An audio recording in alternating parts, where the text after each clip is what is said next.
Une délégation d'universitaires et d'organisations de la société civile ukrainienne était en Afrique du Sud pour un plaidoyer contre une éventuelle participation de Vladimir Poutine au sommet des BRICS organisé par le pays, alors qu'il est sous le coup d'un mandat d'arrêt émis par la CPI. Nous aimerions parler aux partis au pouvoir, à l'ANC. Il est temps qu'une délégation sud-africaine d'un certain niveau se rende à Kiev, qu'elle voie de ses propres yeux ce qui se passe et qu'elle exprime sa position.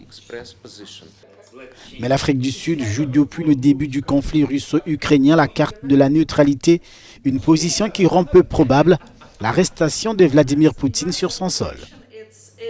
Que Poutine vienne ici et qu'il ne soit pas arrêté, ce serait crucial pour l'Ukraine comme pour l'émotion.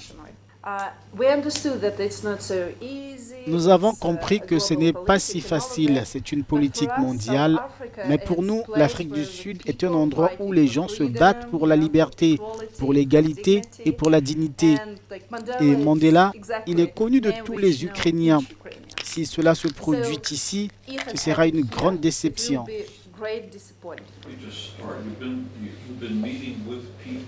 Au début de l'année, l'Afrique du Sud a organisé un exercice militaire commun avec la Chine et la Russie, preuve sans nul doute de la vitalité de l'axe Pretoria-Moscou.